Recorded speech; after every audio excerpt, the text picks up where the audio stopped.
The air in the Georgia tobacco fields carried a weight that had nothing to do with humidity. It pressed down on shoulders already bent from dawn labor, settled into lungs already struggling with dust, and reminded every person working the rows that their bodies did not belong to them. Marcus learned this truth before he learned to speak in complete sentences. He was born in 1819 on a property near Augusta, where the soil ran red, and the tobacco grew in neat lines that stretched toward a horizon he was not permitted to approach. His mother Ruth worked those fields with hands that bled during harvest season, the tobacco leaves sharp enough to slice skin that had already been toughened by years of similar work. She was 22 years old when Marcus was born, having been transported from Virginia 3 years earlier in a transaction she had no voice in approving. The cabin they shared measured 12 feet by 14 feet. Its walls were constructed from pine logs chinked with mud that crumbled each winter and required constant repair. The floor was packed dirt that turned to mud when rain leaked through the roof. They shared this space with 2 other women and their children, 8 people total, sleeping on corn-shuck mattresses that provided little cushion against the hard ground. Privacy was a concept that did not exist. Dignity was something remembered from before, if it had ever existed at all. Marcus's earliest memories were of his mother's hands. They were never still. During the brief hours between the end of field work and the beginning of sleep, Ruth would sit outside the cabin and trace patterns in the dirt with her finger. She did this without speaking, her face empty of expression in case anyone was watching. Marcus would sit beside her and observe.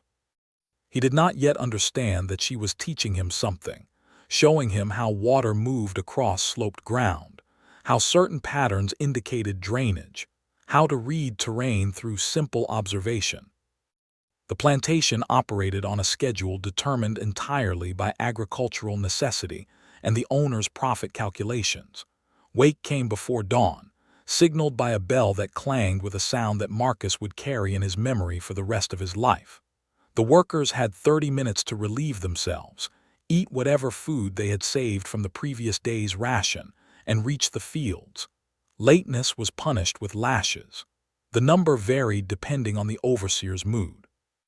Work continued until dark or until the assigned task was completed, whichever came later. During planting and harvest seasons, this meant 14 to 16 hours of continuous labor. Children too young for field work were left in a nursery cabin supervised by an elderly woman too old for physical labor. Marcus spent his first 5 years in that cabin, surrounded by infants and toddlers, learning early that crying was pointless because no one would come. When he turned 6, he was assigned to light work. This meant carrying water to field workers, picking up dropped tools, and learning the basic tasks he would be expected to perform once he grew strong enough for full labor. He was given his first pair of work clothes, a rough cotton shirt and pants that had belonged to multiple children before him. The fabric was stiff with old sweat and wear. It chafed against his skin until his body hardened to it. The plantation owner during Marcus's early childhood was a man named Caldwell who appeared in the fields perhaps once a month, always on horseback, always accompanied by the overseer. Caldwell would ride slowly along the rows, observing the work with an expression that suggested he was inspecting livestock. He never spoke directly to the enslaved workers. Communication flowed through the overseer, a man named Pierce who carried a whip and demonstrated frequent willingness to use it. Pierce was methodical in his cruelty. He did not strike in anger, which might have been easier to predict and avoid. Instead, he maintained discipline through calculated violence, distributed at intervals designed to maintain constant fear without damaging property to the point of reduced productivity. He understood that enslaved people were an economic investment, and that destroying that investment through excessive punishment was poor business practice. This cold calculation made his violence more terrible, not less. Marcus learned to read Pierce's moods through observation. The overseer walked differently on days when he intended to make an example of someone. His shoulders set in a particular way, his jaw tightened, his eyes scanned the workers with heightened attention. On those days, Marcus made himself invisible. He kept his head down, worked with steady efficiency that drew no attention, and avoided any action that might be interpreted as slowness or defiance. Food came in rations distributed once per week. Each cabin received a peck of cornmeal and 3 pounds of salt pork or bacon. This was meant to feed all occupants for 7 days. It was not enough. The enslaved population supplemented these rations through whatever means available. Some maintained small gardens near their cabins, growing vegetables in soil exhausted by years of tobacco cultivation. Some trapped small animals in the woods beyond the fields. Some simply went hungry. Marcus was always hungry. The feeling became so constant that he stopped registering it as abnormal. Hunger was simply the baseline state of existence, occasionally relieved by food, but never truly satisfied. He learned to eat slowly, to chew each bite thoroughly, to make meager portions last as long as possible. He learned that complaining accomplished nothing, and that stealing food resulted in punishment severe enough to make hunger seem preferable. Medical care was non-existent in any meaningful sense. When workers became sick, they continued working until they physically could not. At that point, they were moved to a sick cabin and largely left to recover or die according to their own constitution. The plantation owner occasionally sent for a doctor when valuable workers fell ill, but the doctor's treatments were crude and often worsened conditions. Most people relied on herbal remedies passed down through families, on prayers that might or might not be answered, on simple endurance. Marcus witnessed his first death when he was 7 years old. A man named Joshua collapsed in the field during the heat of August, his body simply ceasing to function after years of overwork and inadequate nutrition. The other workers carried him to the sick cabin and continued their labor. He died that night. His body was buried the next morning in an unmarked grave beyond the property's western boundary, where all enslaved dead were interred. No ceremony marked his passing. The plantation's records noted him as a loss, similar to a piece of broken equipment. This was the world Marcus understood as normal. He had no framework for comparison, no knowledge of how life might be different. The plantation was the entirety of his universe, bounded by property lines he was forbidden to cross, governed by rules he had no power to question, populated by people who owned his labor and his body and his future. He accepted this reality the way children accept whatever world they are born into, not because it seemed just, but because he had no concept that justice might apply to people like him. His mother told him otherwise, though she did so carefully. Ruth had been born free. This was knowledge she shared with Marcus only once, speaking in a whisper so quiet he had to press his ear against her mouth to hear. She had lived the first 9 years of her life in a small community of free black people in Virginia, where her mother worked as a seamstress and her father as a carpenter. Then her parents died in a fever outbreak, and she was taken by a white family who claimed her mother owed them money. The debt was fabricated, but Ruth had been 9 years old with no one to speak on her behalf. She was declared enslaved to satisfy the false debt and sold south when she turned 19. She told Marcus this history once and never repeated it. The telling itself was dangerous. Enslaved people who remembered freedom were considered more likely to attempt escape, more likely to cause problems, more likely to need breaking. But Ruth wanted her son to know that the world they inhabited was not the only possible world, that existence could be different, that the chains they wore were imposed rather than inherent. Marcus did not fully understand what his mother meant. He was 7 years old. Freedom was an abstract concept with no concrete referent in his experience. But he understood that his mother was telling him something important, something secret, something that required careful protection. He held the knowledge quietly inside himself and told no one. That same year, his mother was sold. The transaction occurred with no warning. Marcus woke one morning to find his mother already dressed, standing beside their shared sleeping space with her few possessions wrapped in a cloth bundle. Her face was composed in a way that frightened him more than tears would have. She knelt down and put both hands on his shoulders. "You watch everything," she said quietly. "You remember what you see. You keep it inside until you need it. You understand?" Marcus nodded, though he did not understand. "I love you," Ruth said. Then she stood and walked out of the cabin. Marcus followed her outside and watched as she joined a group of 8 other enslaved people standing in the yard near the main house. A slave trader sat on a horse, holding papers. An overseer checked the people against a list, confirming numbers and descriptions. The trader accepted the papers and gestured for the group to start walking. They were chained together at the wrists in a line called a coffle. Marcus watched his mother walk away down the road that led off the plantation, her back straight, her head level, disappearing around a bend in the road until he could no longer see her. He was told he would be going with her. Children under 10 typically remained with their mothers during sales, their value tied to maternal care they still required. Marcus gathered his own possessions, which consisted of one spare shirt and a tin cup, and waited to be called. The call never came.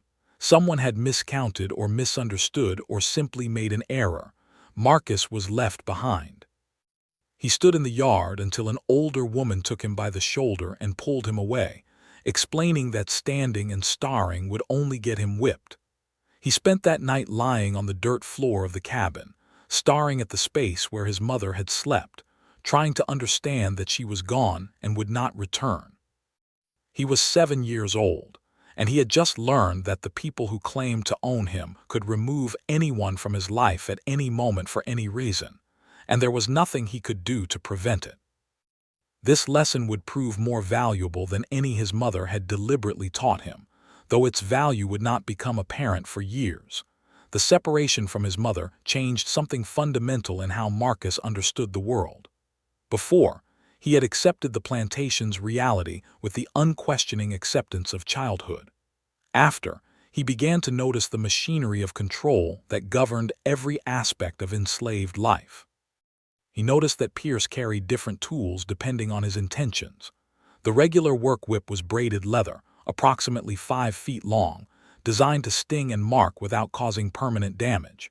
But Pierce also carried a second whip, heavier and studded with small metal points, that he used for serious infractions. The sight of this second whip emerging from the overseer's quarters meant someone would be made an example. The entire enslaved population learned to recognize the distinction. Marcus noticed that certain people received harsher treatment than others without clear reason. A woman named Dinah worked as hard as anyone but was whipped more frequently, always for minor infractions that others committed without punishment. It took Marcus months to understand why. Dinah had previously attempted escape. She had been caught within a day, returned, and punished severely. But the attempt marked her permanently in the eyes of the overseers. She was watched more closely, judged more harshly, given less benefit of doubt. Her punishment never truly ended. He noticed that the plantation operated on systems of mutual surveillance. The enslaved population was encouraged to report infractions committed by others in exchange for small privileges, an extra portion of food, a Sunday afternoon of rest, a new set of clothes. Some people accepted these arrangements, others refused. The result was a community fractured by distrust, where private conversations required careful location scouting and relationships carried the constant possibility of betrayal. Marcus learned to trust very few people and to reveal even less. When he was 8 years old, a new overseer replaced Pierce, who had been hired away by a larger plantation. The new man was named Dinkins, and he brought different methods. Where Pierce had been calculated, Dinkins was arbitrary. He invented rules without warning and punished their violation retroactively. He changed work quotas daily based on moods rather than agricultural necessity. He seemed to enjoy the confusion and fear this created, the way it kept everyone off balance and unable to predict consequences. Under Dinkins, the plantation's atmosphere darkened noticeably. People spoke less. Eye contact decreased. The small moments of community that had existed in evening hours after work began to disappear as everyone retreated into protective isolation.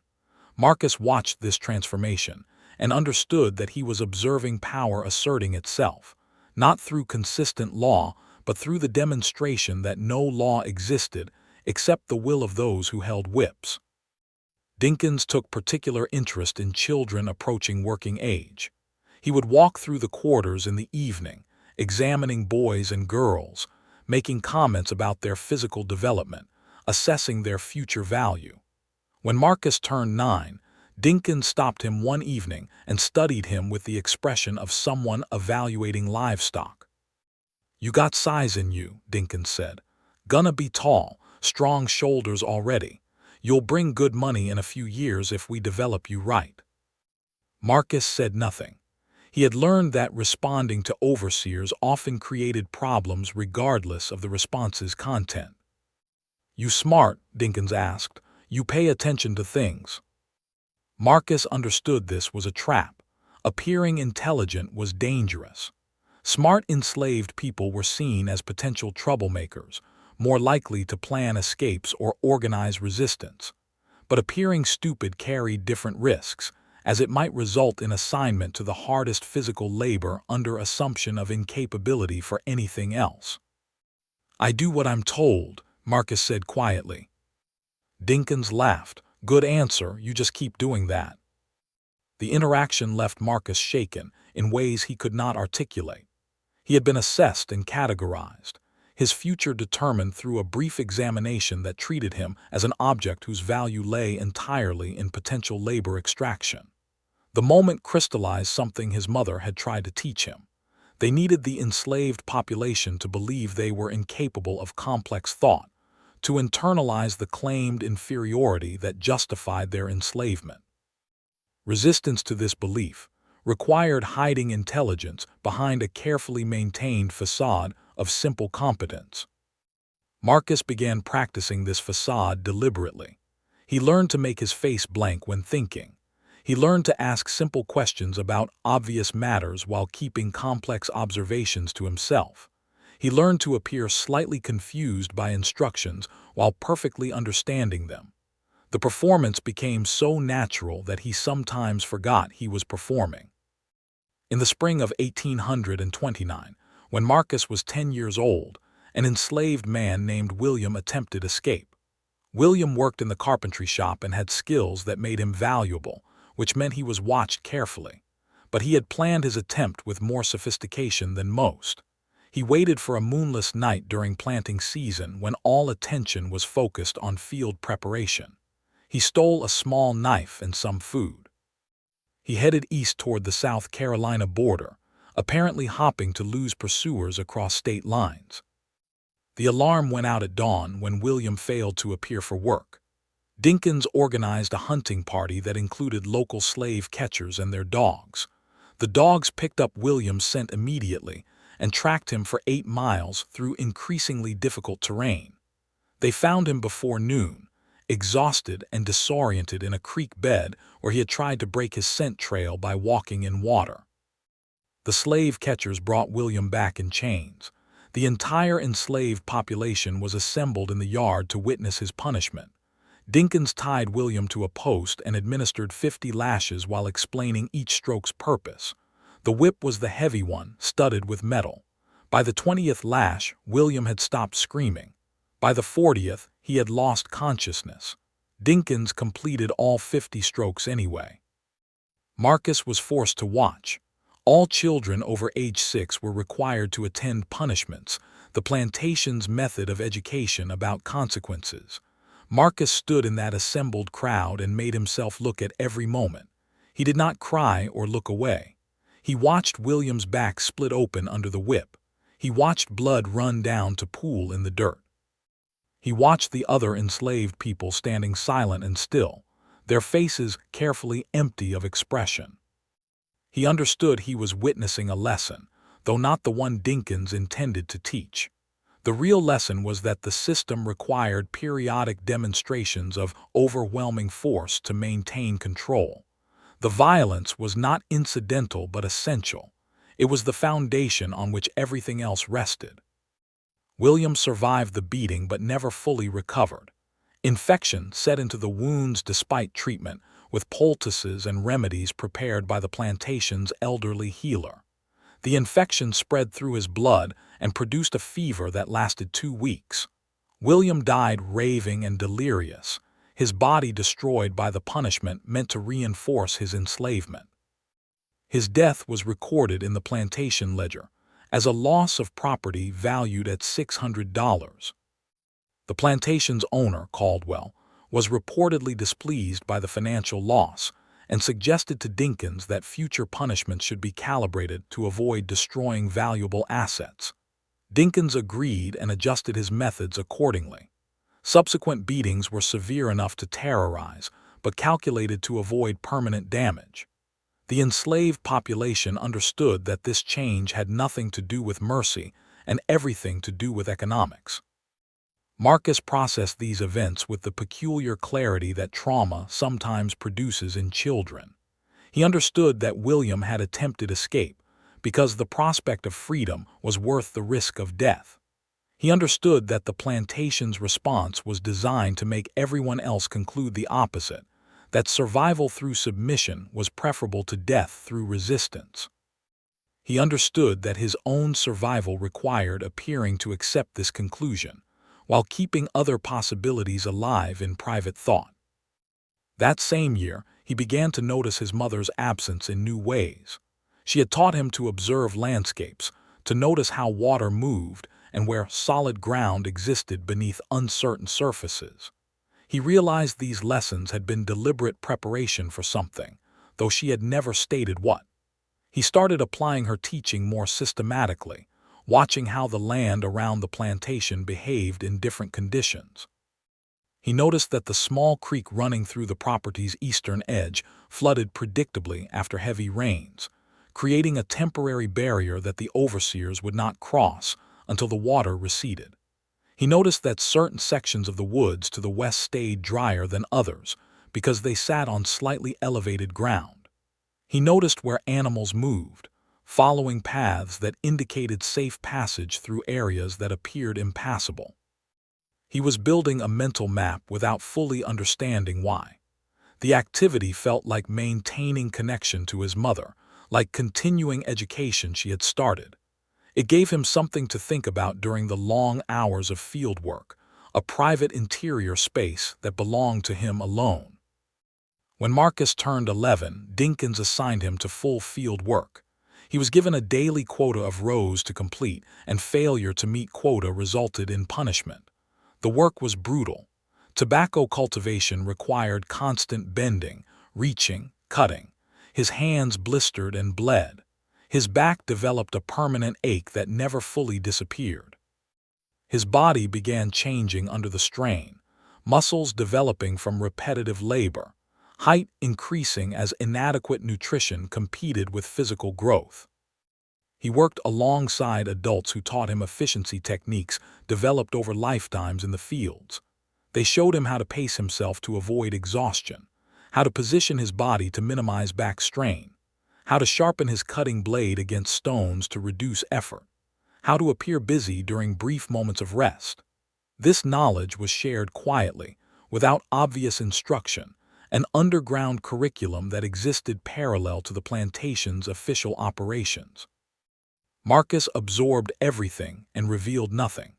He had learned that survival required making himself simultaneously valuable and unremarkable, useful enough to justify his continued existence but not distinctive enough to attract special attention.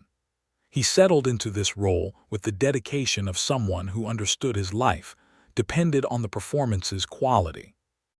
But privately, in thoughts he shared with no one, he continued his mother's lessons. He continued observing the land. He continued building maps in his mind. He continued believing, without quite articulating the belief, that knowledge might someday translate into possibility. The signs of injustice were everywhere, but they had become so normalized that most people no longer registered them as unusual. This was simply how the world worked. Power concentrated in white hands, labor extracted from black bodies, Violence distributed to maintain the arrangement, resistance crushed, questions forbidden. Marcus saw these patterns clearly, but he understood that clarity alone changed nothing. The system did not care if you understood it. The system cared only that you obeyed. For now, he obeyed. But he continued watching. In the early months of 1830, when Marcus was 11 years old, the plantation owner Caldwell died in his sleep. His death created uncertainty about the estate's future and the fate of everyone enslaved there.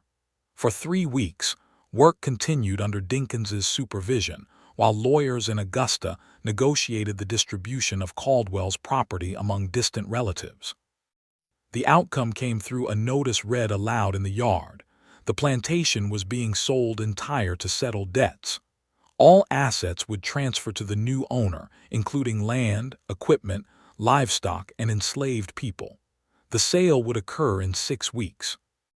The announcement created immediate tension. Sale meant families might be separated, individuals transported to unknown locations, the fragile stability of familiar routine destroyed. People who had lived on the plantation for decades suddenly faced the possibility of being scattered across Georgia or sold further south to the expanding cotton regions where conditions were known to be worse. Marcus listened to these concerns discussed in quiet conversations after dark. An elderly woman named Sarah, who had lived on the plantation for 40 years, spoke about losing track of children sold away decades earlier, about how dispersal meant the permanent severing of all family ties. A man named Robert worried about being sold away from his wife, who lived on a neighboring plantation where their marriage existed only through Sunday visits permitted by their respective owners. The pressure of uncertainty changed the quarter's atmosphere. Small disputes escalated into larger conflicts. People became suspicious of each other, wondering who might be currying favor with overseers to improve their situation when the sale occurred. Trust eroded further. Dinkins exploited these tensions deliberately. He began offering assurances to certain individuals that they would be retained if they demonstrated loyalty through increased productivity and information about potential troublemakers. This created competition for his favor and further fractured any sense of community solidarity. Marcus watched how fear transformed people. Some became more aggressive, asserting dominance in the limited sphere where they could exercise any. Some withdrew completely, moving through days with empty eyes and mechanical motions. Some became religious with new fervor, seeking comfort in the promise of eventual justice beyond this world. Some simply waited with the resigned patience of people who had long ago accepted they controlled nothing about their lives. The sale occurred on a cold morning in March. Buyers arrived from across Georgia, examining the plantation's assets. The enslaved people were assembled in the yard and inspected like horses at auction. White men walked among them, checking teeth, feeling muscles, asking ages and skills. Marcus stood still while a buyer gripped his jaw and forced his mouth open, examining his teeth for signs of age and health. The buyer asked Dinkins, "This one's young but tall, how's his work?" "Good worker," Dinkins replied. "Strong, obedient, no trouble." The buyer made a note and moved on. Marcus felt something solidify inside him during this inspection. The utter reduction to object, to property whose value lay entirely in physical capability for labor, created a rage he could not express but would never forget. He kept his face neutral and his eyes down, but internally he was cataloging every detail of the buyer's appearance, the overseer's tone, the casual dehumanization that everyone involved treated as unremarkable business practice. The plantation was purchased by a wealthy man from Milledgeville named Hartwell. He arrived in a fine carriage and conducted the transaction with businesslike efficiency, signing papers that transferred ownership of 3,000 acres, 28 horses, 40 cattle, various equipment, and 203 enslaved human beings. Hartwell addressed the assembled enslaved population once after completing the purchase. He stood on the main house's porch and spoke in a voice that assumed automatic authority. "I expect hard work and discipline," he said. "Those who cooperate will be treated fairly. Those who cause problems will be dealt with severely. I am not a cruel man, but I am a firm one. You will find life under my ownership either tolerable or unbearable depending entirely on your behavior." The speech was meant to sound reasonable, even generous. To Marcus, it sounded like a threat wrapped in the language of paternalism. Under Hartwell's ownership, the plantation's operations became more systematized. Hartwell believed in modern management techniques, which meant detailed record-keeping, precise work quotas, and sophisticated tracking of productivity. Each enslaved person was assigned a number for record purposes. Marcus became number 87. Hartwell brought his own overseer, a man named Thomas who replaced Dinkins. Thomas was younger than his predecessor and educated at a northern agricultural college where he had learned the latest theories about labor management. He did not carry a whip visibly, preferring instead to delegate punishment to subordinate overseers while maintaining an appearance of professional detachment.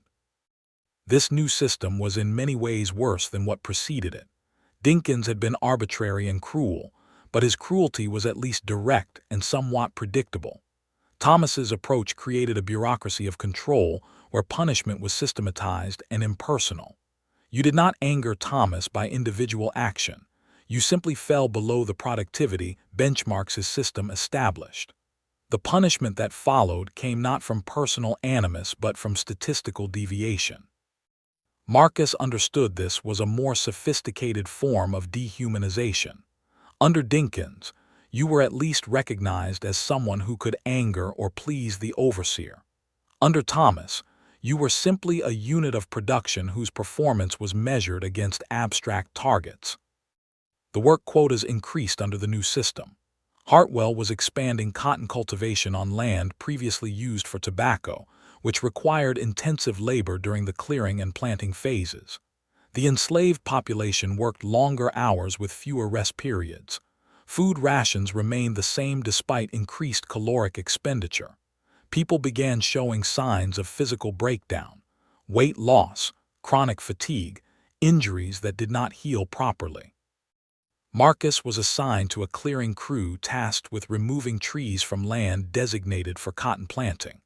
The work involved felling trees, removing stumps, hauling logs, and burning debris. It was among the most physically demanding labor on the plantation. The crew worked from dawn until well after dark, with brief breaks for water and a midday meal that barely sustained them. During this period, Marcus began to understand his own physical capabilities. He was 12 years old and still growing, but the hard labor was building strength faster than normal development would. He discovered he could work longer than most adults without complete exhaustion. This capability made him valuable, which brought both benefits and dangers. The benefits included slightly better treatment. Thomas noticed high performers and ensured they received marginally better food to maintain their productivity.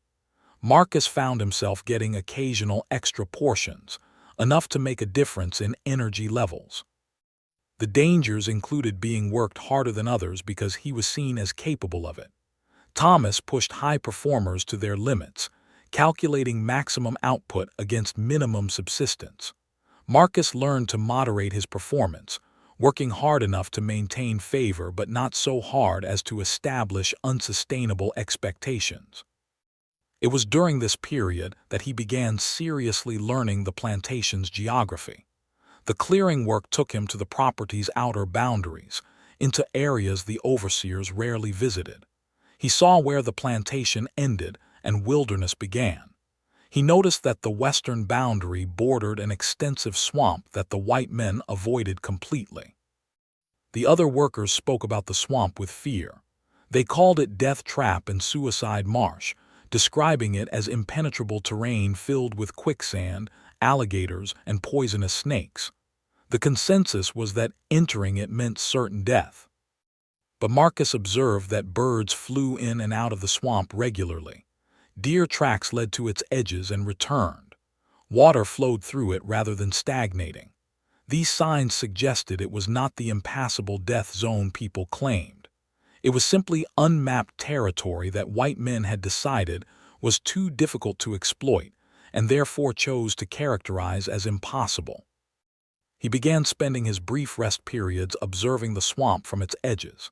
He could see perhaps 20 feet into it before the vegetation became too dense and the lighting too dim.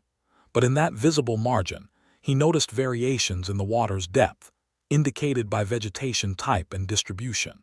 Some areas showed cattails and rushes that grew in shallow water. Other areas showed cypress knees rising from deeper water. The patterns suggested navigable routes if someone took time to learn them. Marcus started creating mental maps during the long hours of physical labor when his body worked automatically, and his mind was free to process observations. He would replay what he had seen at the swamp's edge, noting landmarks and patterns, building a theoretical understanding of terrain he had not yet physically explored. This mental exercise became a form of escape from the grinding misery of daily existence. While his hands cleared land and hauled timber, his mind walked through unmapped swamps, following pathways that might or might not exist except in his imagination. In the summer of 1831, the plantation experienced its first escape attempt under Hartwell's ownership. Two young men who worked the stables stole 2 horses and fled north toward Augusta in the middle of the night. They were caught within 12 hours, having made the mistake of following main roads where patrols easily spotted them. Hartwell had them returned to the plantation and administered punishment that was both severe and calculated. They received 20 lashes each, delivered in front of the entire enslaved population. Then Hartwell sold them to a slave trader heading to Louisiana, deliberately separating them from family and sending them to a region known for brutal working conditions in sugar cultivation. Before they were taken away, Hartwell addressed the assembled crowd. "Let this be understood. I will not tolerate theft or escape attempts. Those who steal my property or attempt to steal themselves will be removed from this plantation and sold to the harshest conditions available. I suggest you all remember this lesson." The threat was clear. Attempted escape would not just result in punishment but in permanent exile to somewhere worse. The message was designed to make the plantation seem preferable to alternatives, to convince people that compliance represented the least terrible option. Marcus absorbed this lesson differently than intended. He understood that the 2 young men had failed not because escape was impossible, but because they had attempted it without adequate preparation. They had stolen horses without considering that horses left obvious tracks. They had followed roads without considering that roads were monitored. They had fled without a plan beyond the initial movement. Their failure did not prove that escape was impossible.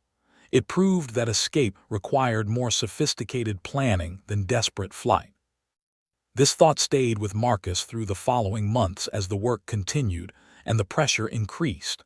Hartwell kept pushing for higher productivity, convinced that systematic management could extract more labor from the same number of workers. The clearing crews expanded their operations. The planting crews worked through longer days.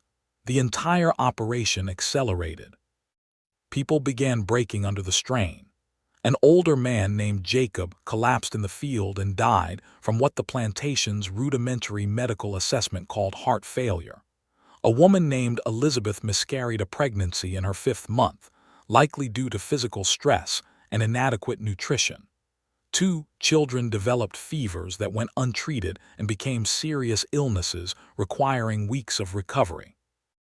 Each incident was recorded in Hartwell's ledgers as a loss or reduced productivity.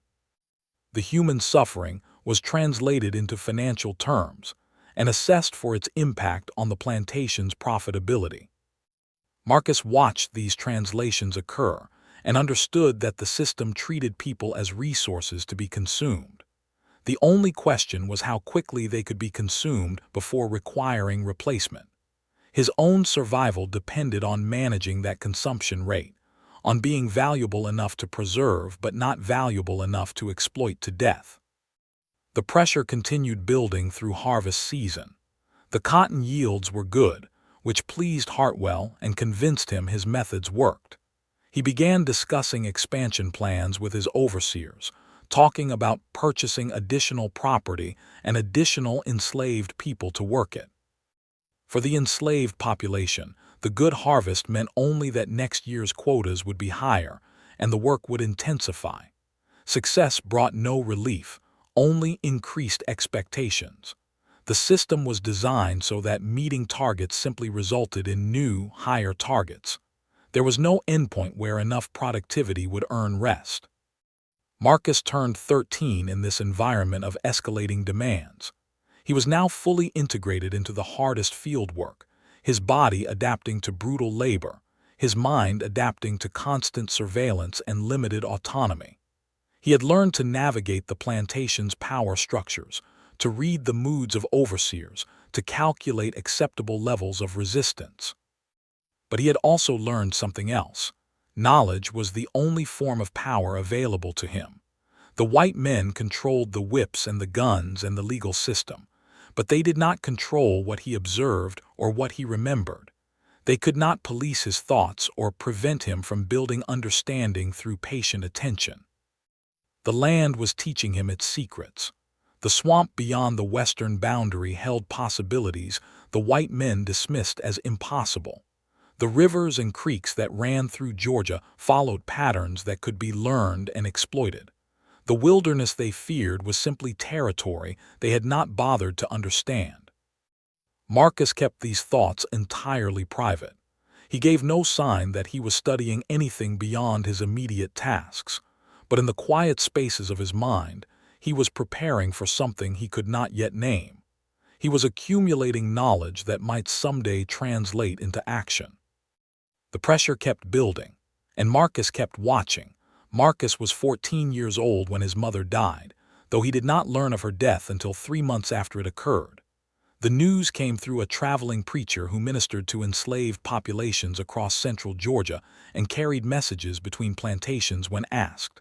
The preacher found Marcus in the fields during a brief water break and spoke quietly. "I have word about Ruth, sold from here some years back. She was at a cotton operation near Milledgeville. She passed in the spring. Fever took her after a whipping that went bad. The wounds infected. I'm sorry." Marcus thanked the preacher and returned to work. He did not cry or show visible reaction. Emotional displays in the fields drew attention and invited questions he had no wish to answer.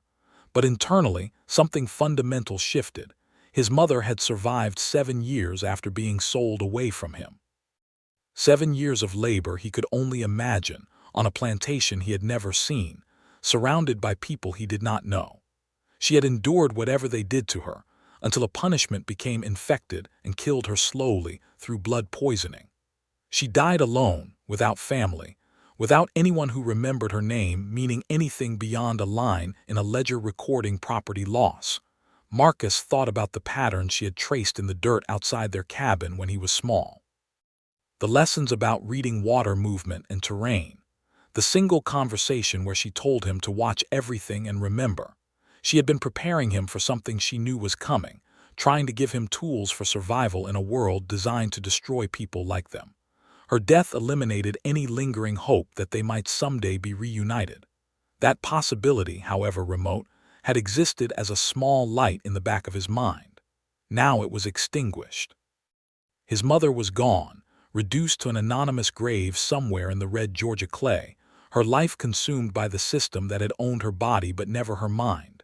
The line that was crossed was internal rather than external. Marcus understood now with absolute clarity that the plantation system would take everything from everyone it touched. Compliance bought no safety. Good behavior earned no mercy. The system consumed people and moved on, utterly indifferent to their humanity. This understanding created a cold determination that would shape everything that followed. 2 weeks after learning of his mother's death, Marcus was sold again. Hartwell had expanded his operations and was liquidating some assets to finance the purchase of additional land. Marcus, now 14 and physically strong, commanded a good price. He was sold at an estate auction in Augusta to a rice plantation operator from the coastal region near Darien. The sale separated Marcus from the only home he had ever known, from people he had lived among for his entire life, from familiar geography he had spent years learning. He was chained with 6 other purchased workers and transported by wagon toward the coast, a journey that took 5 days and covered nearly 150 miles. The journey passed through terrain that changed dramatically as they moved east. The red clay hills and pine forests of central Georgia gave way to sandy soil and different vegetation. The air became more humid, carrying salt tang from the approaching ocean. Rivers grew wider and began showing tidal influence, their water levels rising and falling with rhythms Marcus had never encountered. He watched everything during that journey. The slave trader who owned them moved along established routes, stopping at specific locations for water and supplies. Marcus memorized every turn, every creek crossing, every small settlement.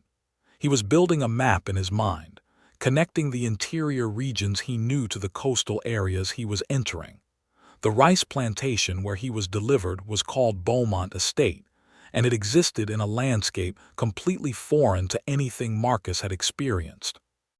Instead of fields on solid ground, the plantation consisted of elaborate systems of dikes and floodgates that controlled water flow across hundreds of acres of tidal marsh.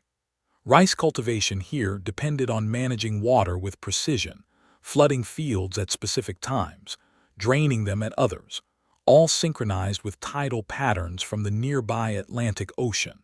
The labor was brutal in ways Marcus had not imagined possible. Workers stood in water for hours during planting and harvesting, exposed to intense heat, biting insects, water moccasins, and alligators. Disease was rampant. Malaria swept through the slave quarters every summer. Dysentery was constant. Infections from cuts and abrasions became serious medical crises because of constant water exposure. The mortality rate on coastal rice plantations was the highest of any form of plantation agriculture in the South.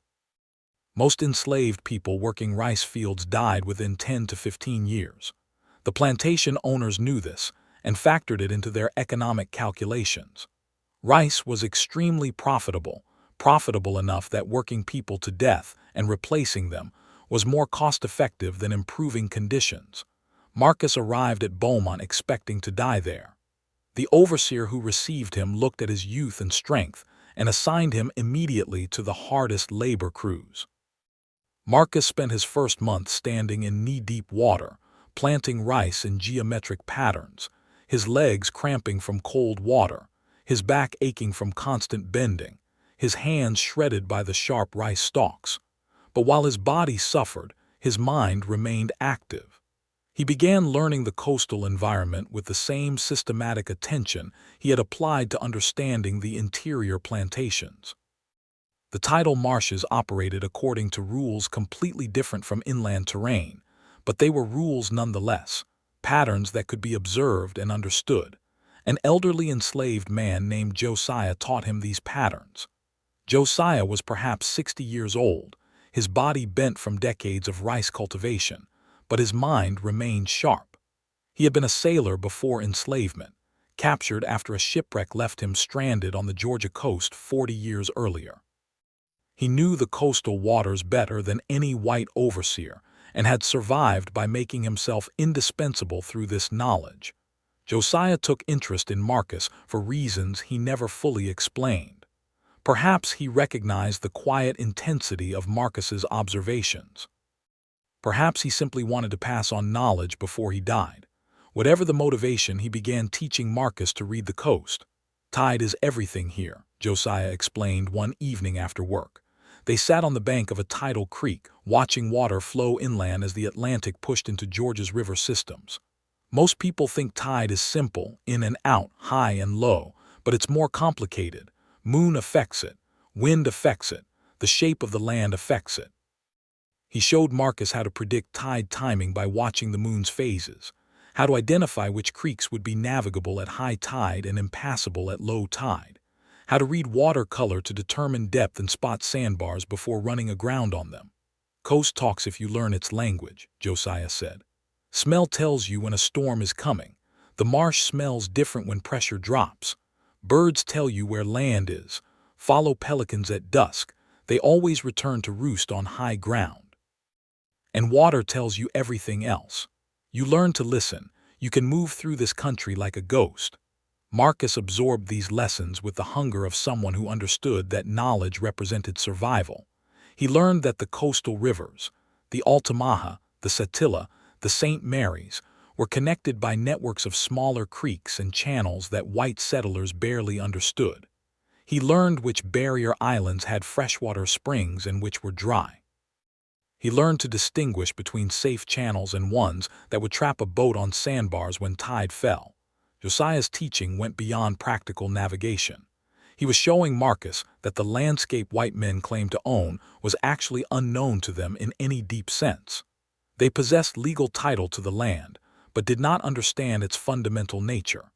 This gap between ownership and knowledge created possibilities for people willing to learn what the owners ignored. In the spring of 1834, Josiah helped 3 enslaved workers escape from Beaumont using the tidal waterways. Marcus was not directly involved but watched carefully and learned. Josiah timed the escape for a spring tide, the highest tides of the month, which occurred during full or new moon. He sent the 3 people out in a small fishing boat at high tide just before dawn. They disappeared into the maze of channels heading north, and by the time the alarm was raised and search parties organized, the tide had changed completely. The waterways they had used were now too shallow to navigate, and their path was untraceable. The plantation owner suspected Josiah but could prove nothing. The old man's value as someone who understood the complex water management systems made him nearly immune to casual punishment. But 2 weeks later, Josiah died in the rice fields, officially from fever, though Marcus always suspected the overseer had poisoned his food. The night before his death, Josiah had pulled Marcus aside and passed on every remaining scrap of knowledge he possessed, speaking urgently as though he knew time was short. "Coast is freedom if you know how to read it," Josiah said, his voice raspy and weak. "White men fear the water because they don't understand it. But water is just another kind of land. It has roads and paths like any other place. You learn those paths, you can walk to freedom." Marcus held the old man's hand and promised to remember everything. Josiah died the next afternoon while standing in the rice field, simply collapsing into the water and not rising. His body was buried that evening in the plantation cemetery, an unmarked grave among hundreds of others. His death was the second time Marcus lost someone who had tried to prepare him for survival. First his mother, now this old sailor who had spent his final days ensuring his knowledge would not die with him. Marcus understood that both deaths were murders, slow or fast, committed by a system that consumed people without hesitation or remorse. The line that had been crossed when his mother died was crossed again, deeper this time. Marcus stopped thinking about mere survival and began thinking about resistance. Not the desperate, doomed resistance of unprepared flight, but systematic resistance built on knowledge and patience. He spent the next 3 years at Beaumont, working himself nearly to death in the rice fields while learning everything possible about the coastal environment. He memorized over 100 miles of coastline. He learned every channel and creek. He could predict tides with accuracy that impressed even experienced boat pilots. He studied weather patterns and learned to read approaching storms hours before they arrived. By the time he was 17, Marcus had become a valuable worker precisely because of the knowledge he was accumulating to eventually escape. The plantation relied on his understanding of the water systems. The overseers asked his advice about tide timing and safe navigation routes. He had made himself useful through the very expertise he intended to use against them. During this period, he witnessed dozens of deaths from disease, exhaustion, and the casual violence of plantation discipline. Each death reinforced his understanding that compliance offered no safety. The system killed the obedient and the resistant alike, making no distinction. The only question was whether you died having attempted nothing or died having tried to take some control over your own fate. In 1836, when Marcus was 17, the Beaumont plantation experienced financial difficulties. The owner sold several enslaved workers to raise capital, and Marcus was among those liquidated. He was sold to a slave trader named Phelps who specialized in moving prime workers to the expanding cotton plantations in central Georgia. The sale meant returning to the interior, but Marcus did not resist. He understood that movement created opportunities to expand his knowledge. The journey back inland would allow him to connect his understanding of the coast with his earlier knowledge of central Georgia, creating a comprehensive mental map spanning the state's entire breadth. The journey took 2 weeks and covered nearly 200 miles. Phelps transported enslaved people in coffles, groups chained together at the neck, following main roads most of the way.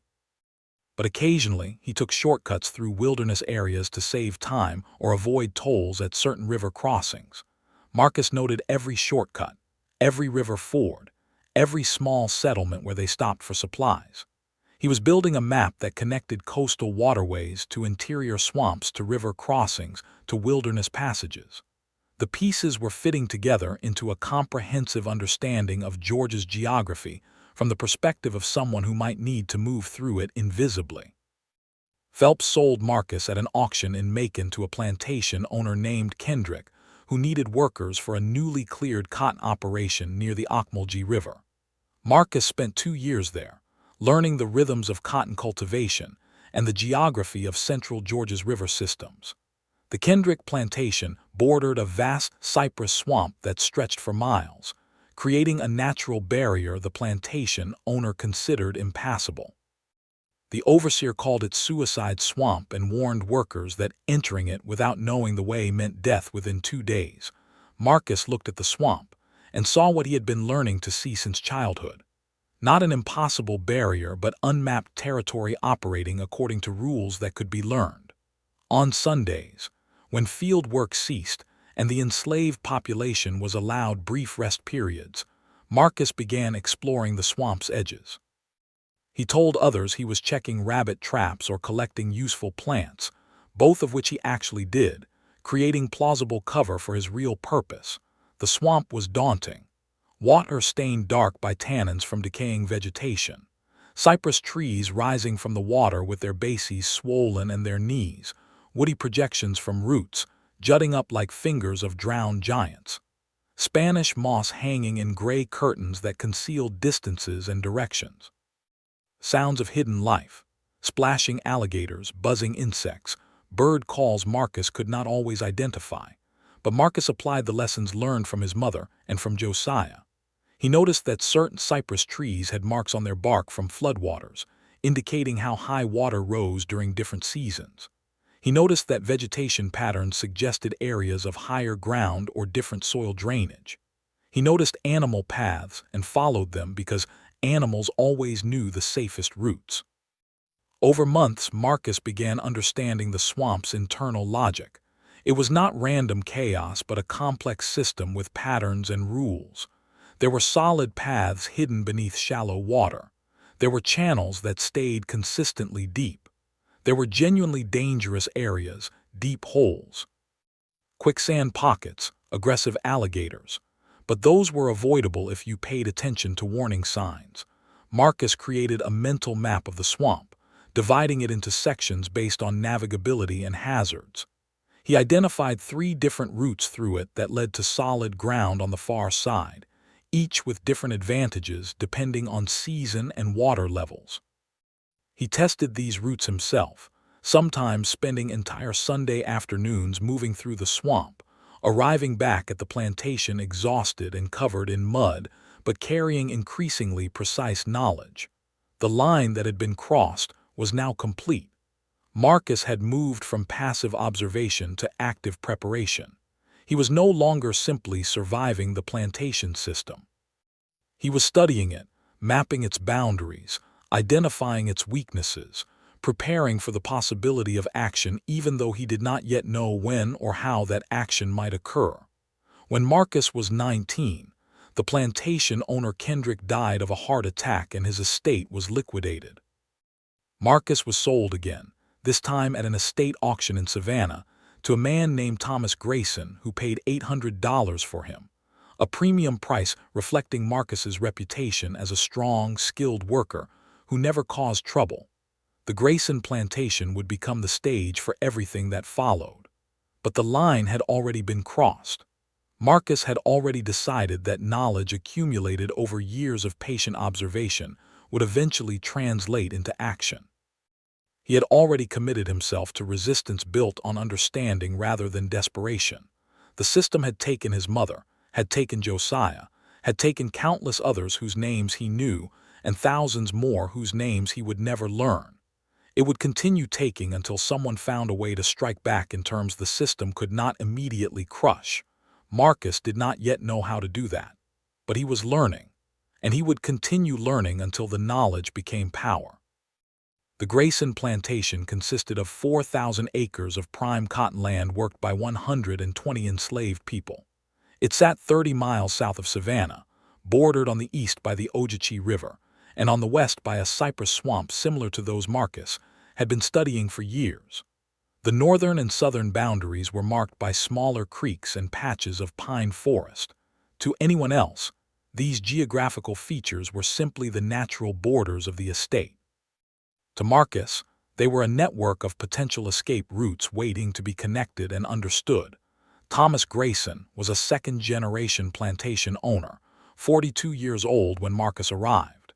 He had been educated at a northern university, but remained thoroughly committed to the plantation system that had made his family wealthy. He was not particularly cruel by the standards of his time and place. He believed in maintaining discipline through economic incentives as much as punishment. He allowed his enslaved workers slightly better food and housing than some neighbors.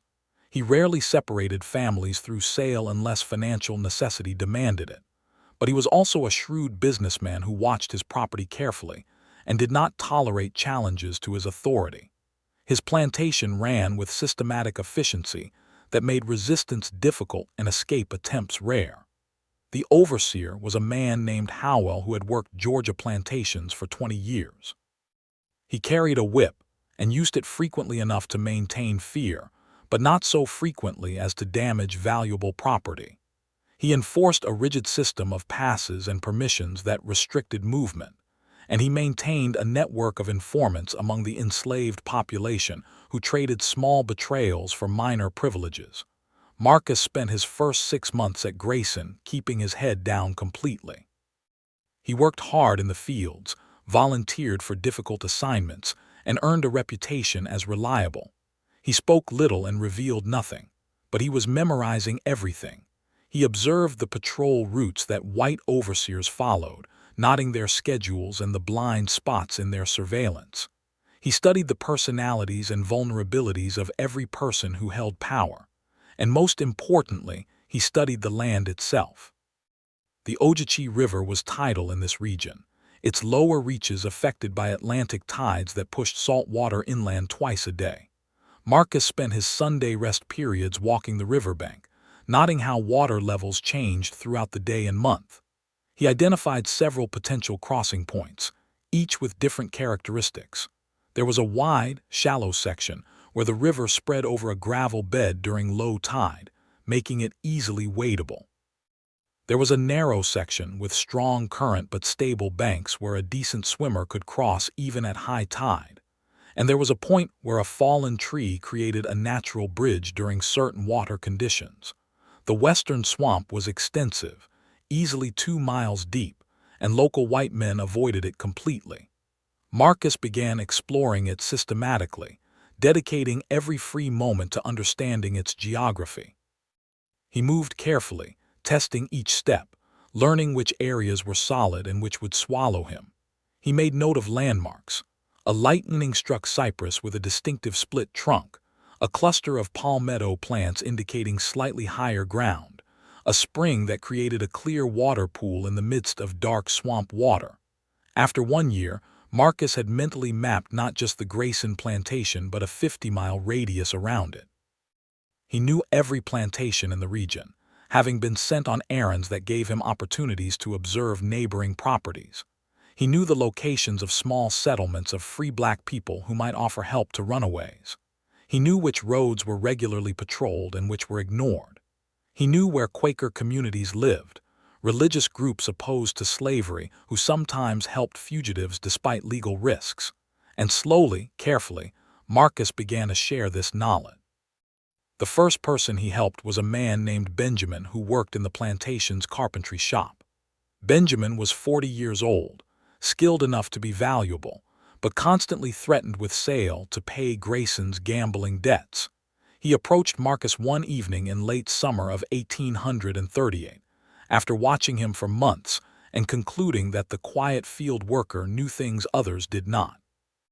"Need to ask you something," Benjamin said carefully, making sure they were far from any possible listeners. "And if I'm wrong to ask, just say so and we never speak of it again." Marcus waited.